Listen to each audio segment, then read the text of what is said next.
Afternoon. My name is Amadou Korbinian Sow, and I'm a PhD candidate in law at Bucerius Law School in Hamburg. My talk is entitled How to Orient Oneself in White Jurisprudence of Universality, Race, and the Law. Do excuse my reading from the page, it is a time-honored German tradition after all. I don't know whether anybody told you this or not, but when you are in a college English class, you're basically studying a foreign dialect. In class, in my English class, you will have to master and write in standard written English, which we might just as well call standard white English, because it was developed by white people and is used by white people, especially educated, powerful white people. These are the words David Foster Wallace's fictional doppelganger uses to explain the pitfalls of language and race to a student of color, whom he calls bright and inquisitive as hell, and deficient in what US higher education considers written English facility. Wallace has his fictional stand-in recount that, I quote, a couple of students I've said this stuff to were offended. One lodged an official complaint, and that I've had more than one colleague profess to find my spiel racially insensitive. Perhaps you do too, end quote. Naturally, nowadays, we are appalled at the way Wallace phrases his advice. It's patronizing and decidedly politically incorrect. Still, my thesis will be that Wallace is more right than we initially think.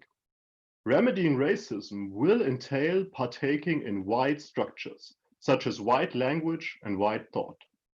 Ultimately, that will be the subject of my exploration that follows. My talk consists of 3 parts.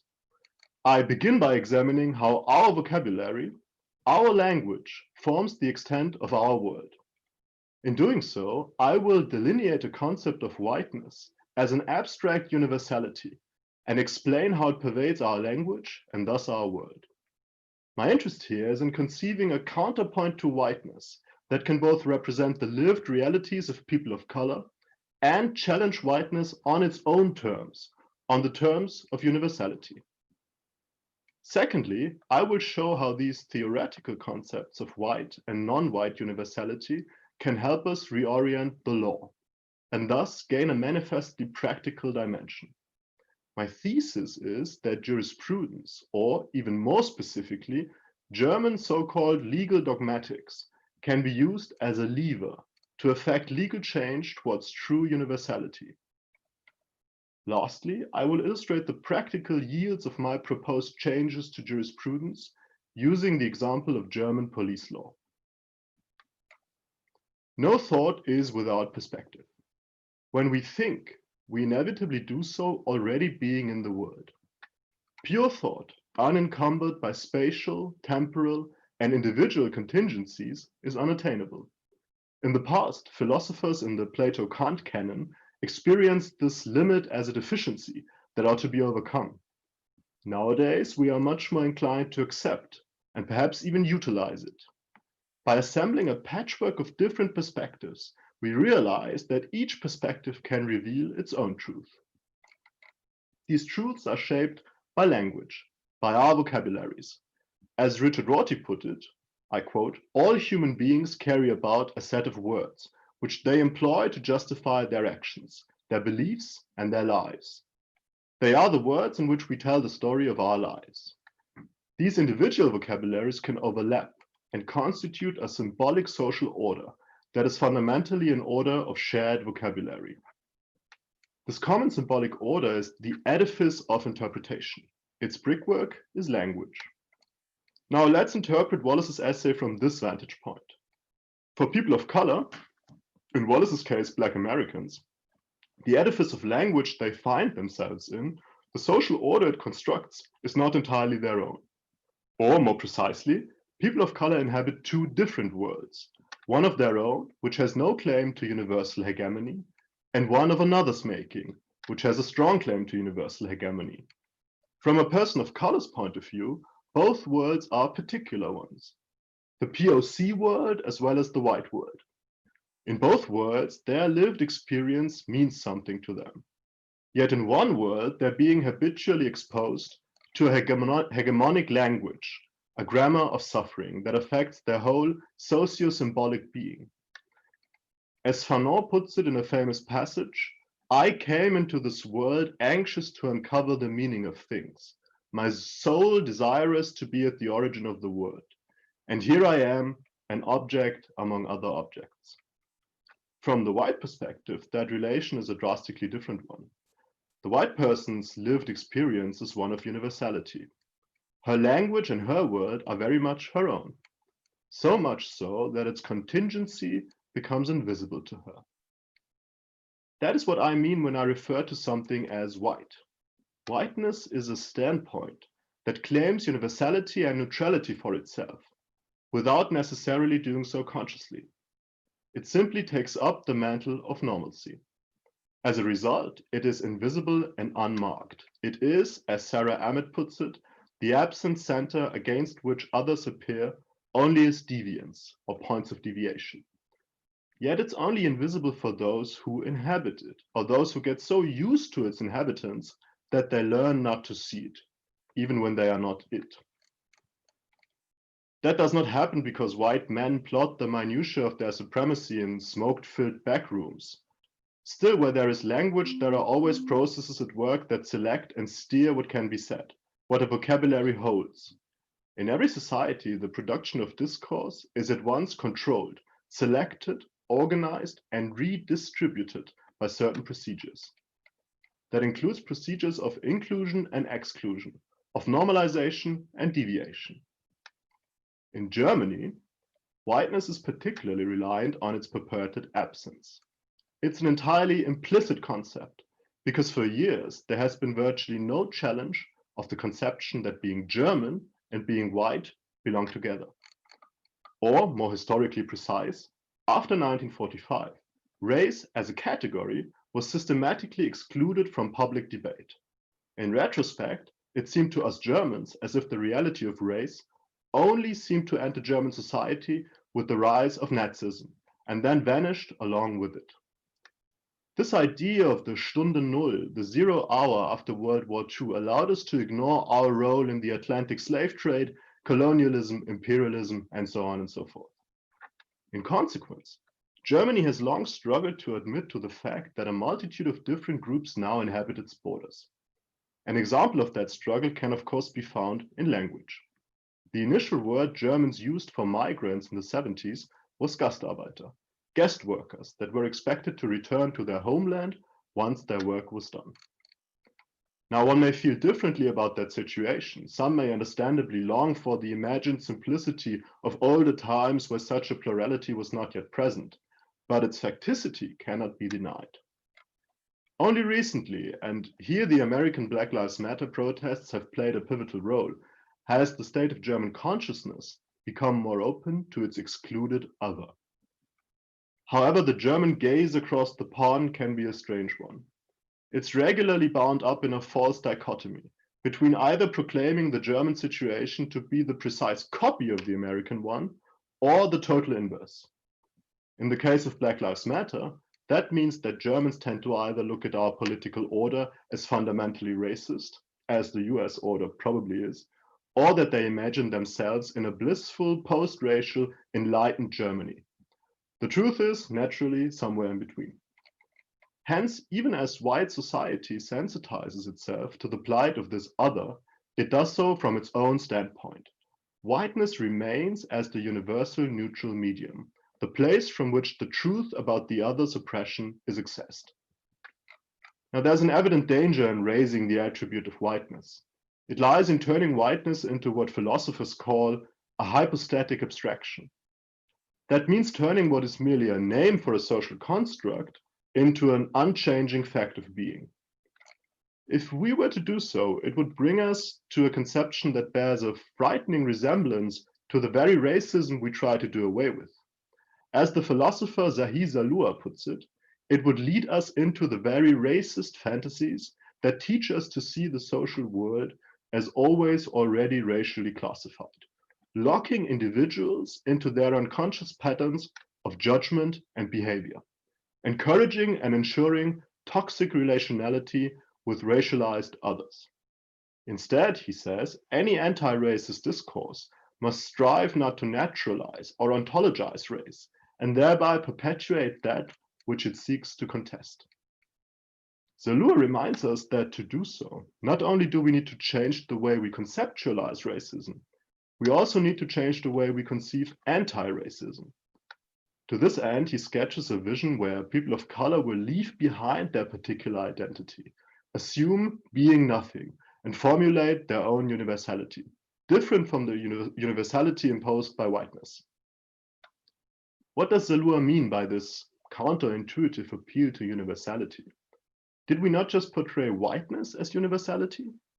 Is not the counterpoint to whiteness then caught up between a particularity that has no bearing for universality and a universality that would threaten the particularity's potential for change? It seems we are stuck between a rock and a hard place. Zellur shows a way out of this conundrum by invoking none other than Slavoj Žižek. He leads us through the very term we had determined as the problem, universality. Žižek conceives of the difference between whiteness and its other not as the former being universal and the latter being particular. Instead, starting from Hegelian dialectics, Žižek develops two different notions of universality: abstract universality and concrete universality. Abstract universality excludes rather than encompasses the contingency of the particular. Concrete universality, on the other hand, is never complete without including in itself the subjective position as the particular and contingent point from which universality is perceived. So not only is every universality haunted by a particular content that taints it, every particular position is also haunted by its implicit universality, which undermines it. Universality inscribes itself into a particular identity as its inability to fully become itself. I am a universal subject insofar as I cannot realize myself in my particular identity. This is why the modern universal subject is by the definition out of joint, lacking its proper place in the social edifice. That's even more so the case for people of color. Concrete universality, on the other hand, is the exception that is reconciled in the universal. It denotes, as Žižek says, the unity of the abstract universal with its constitutive exception. Through this distinction, race as a category can be kept out of joint, open, less fixed, and away from identitarian investments. As Zellur puts it, race is different is not on the side of the particular content, but on the side of the universal. What is needed is a state where a properly universal dimension explodes from within a particular context and is directly experienced as universal. The non-white marks the symptomatic point of universality. Although it belongs to its field, it undermines its universal principle. This non-identical, excluded antithesis will strive towards synthesis as long as it remains excluded, never stopping until it reaches universality. For people of color, this is not idle theorizing. Our world is one where these sort of political thoughts and the personal world are intrinsically tied to one another. Being referred to purely as a particularity has its effects. Fanon described the psychopathology of race to make these effects apparent. Being habitually exposed to a hegemonic language affects your ontology, your socio-symbolic being. It deforms your subjectivity and blinds you to any claim to universality, one that, in my opinion, we need to put forward all the more strongly. Now, what does law have to do with all this? Why look at a specific German version of jurisprudence when talking about race?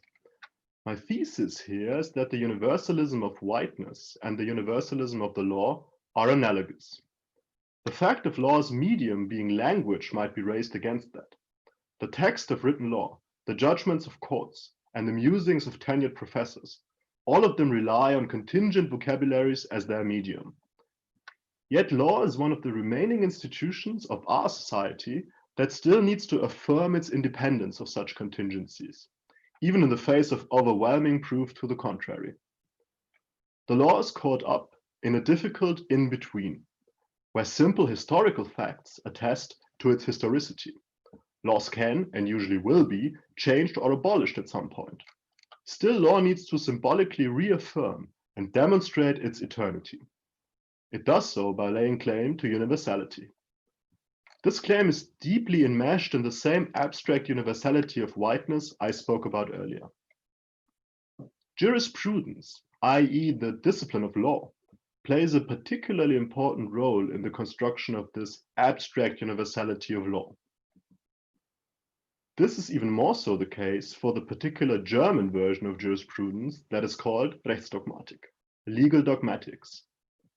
Legal dogmatics is a discipline that attempts to put order to law. Its function is to guide the practice of law. To do so, it conceives categories, differentiations, figures, or principles. It's commonly described as a reservoir of knowledge for both jurisprudence and law in action. It's highly inert and slow to take up change. In that sense, dogmatics is structurally conservative. It's bound to social expectancies that are in turn reproduced and fortified by the legal system. We can already see that dogmatics is a quintessentially German project that confides in the powers of order and rationality. Nonetheless, or maybe even because of that, it pervades the entirety of German-speaking law. Regardless of where the law moves, dogmatics will have already moved there with it. Dogmatic discourse is the medium by which law realizes its claim to universality and neutrality. Under the dogmatic gaze, everybody and everything seem equal parts of a universal law. Dogmatics thinks of itself, if it even thinks about itself, as purely descriptive and apolitical. In fact, it even needs to do so. Otherwise, some might question its squarely prescriptive influence that would suddenly be laid bare. This enthusiasm for objectivity and universality turns law into an almost ontological entity. Although dogmatics rarely raises the claim to providing the universal answer, its vocabulary guarantees that its predications about law are clothed in a veil of objectivity. It never attests to the validity of such claims, and perhaps it cannot, because doing so might destroy its ability to function. Through this purported neutrality, dogmatics gains a lot of influence and power. One dimension that seldom is addressed, even in discussions critical of dogmatics, is this connection to whiteness. Understandably so, considering the lack of people of color in German legal thought. Evidently, the way I've just laid out legal dogmatics bears a striking similarity to the abstract universality of whiteness. Both hide their excluded particularity behind universality. Both affirm a certain status quo. Both are reinforced by a static vocabulary, and both fundamentally structure reality. Now, a one-dimensional perspective would simply point out dogmatics' whiteness as a negative, pseudo-political effect. It certainly does have its valid reasons for doing so. I, however, believe that it's more useful from a non-white perspective to simultaneously mount a critique and a defense of dogmatics. This also allows us to avoid the performative contradiction of critiquing law in its entirety and thus surrendering law's power. It's not about calling for its abolition or leaving it entirely untouched. Rather, it's about using dogmatics as a lever for the ends of concrete universality. In doing so, we can even measure up dogmatics against its own promise. As it is now, it remains behind its own possibilities. A truly universal dogmatics would encompass the non-white point of view. Again, not as a particularity, but as a point of concrete universality. That would mean a subversive change. Not a critique that argues against dogmatics, but rather a critique that argues through dogmatics. Thus, we turn critique itself on its head. Where before we've regretted that any critique that aims to challenge is weakened by the fact of its participation in the object of critique, we now cherish that aspect and see it as an opportunity. Here again, I quote Zellur, "The critical inventiveness we need lies not beyond the European legacy, but through it. A more effective blow to white supremacy is to deprive the whites of the monopoly on defining their own tradition.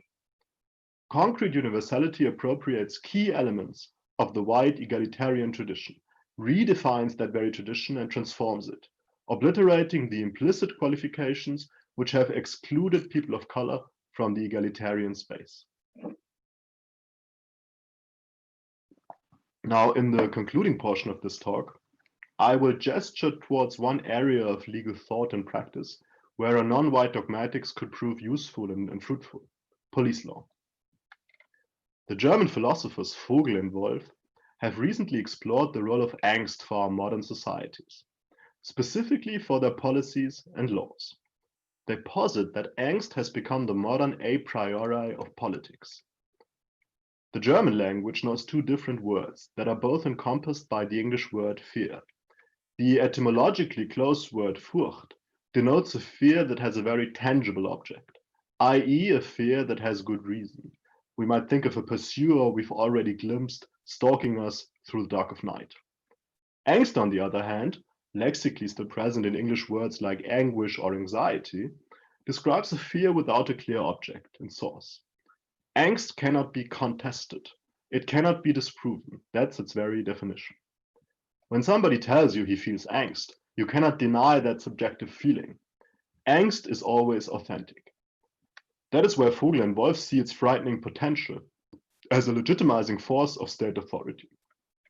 In what they call a politics of angst, the anticipation of potential danger grows boundless. The spellbound concentration on uncertain danger renders the uncertainty of danger even more frightening. Addressing this pervasive angst replicates it. By trying to remedy it through security measures, angst is validated. The heightened perception of dangers and the desire for security are contingent on one another. Transplanted into law, this process is inherently excessive. Law's field of suspicion extends itself to no end. That is, by the way, perhaps an inherent property of law. It continually strives to usurp more parts of its outside. Now, these were fairly abstract thoughts. However, in Germany, the consequences of such a politics of angst can already be observed. The police's power are being broadened beyond their former scope. Where German police laws used to have restrictive requirements for allowing preventive measures, these restrictions are generally being eased. The way this is done, and I will not bore you with the nitty-gritty of German police law here, is through German law's conception of danger. Danger is the central concept in German police law. It's the general requirement for police to enact preventive measures. Yet the way dogmatics nowadays determines whether such an inherently uncertain thing as danger is at hand is through the officer's subjective point of view. This subjectivation is a fairly recent shift that has accelerated in the last 2 decades. It means that the authorization of an officer to act under the uncertainty of danger rests to a sizable extent on him or herself. Conceptions of angst and imagery of sinister migrants, always ready to commit minor or major crimes against proper society, inevitably shape the way officers will conduct themselves here. And that is entirely independent of the particular officer's race. Still, we would not stop here in decrying this process as an authorization for racial profiling or police brutality against migrants or people of color. Rather, we should point out where the specific conception of subjective danger undermines police law's own promises of security and order under a pervasive politics of angst. We can formulate the universal dimension only if we focus on a particular case which exemplifies it. Here we can observe how, if we integrate the non-white into legal dogmatics, we might be able to effect general substantive change through law, from the comfortable chairs of our ivory towers, one might add. Now, to conclude, let me refer back to the title of this talk: How to Orient Oneself in White Jurisprudence. We might ask, have we now learned how to do so? The faithful Kantians among you may have already recognized my title as a corruption of Kant's lesser-known essay, How to Orient Oneself in Thought. In it, Kant asks how an orientation in judgment can be gained for which no intuition is possible. His question arises because of the need to connect the realms of thought and practice, even when dealing with the conceptually unknowable. He solves it in a typically Kantian way. by putting the subject at the center. Orientation in the dark is provided by a feeling of difference in my own subject. But whilst Kant goes on to universalize the particular subjectivities into an intersubjective universality, we should by now have realized that we need to orient universality towards us. We need to undo the reflexivity Kant, as the first German by the way, gave the word to orient, and turn it back into the transitive, active verb it used to be. Hence, at the end of this talk, we arrive at a slight modification of its title that represents the effort to give back universal agency to people of color. It should now say how to orient white jurisprudence. Thank you very much.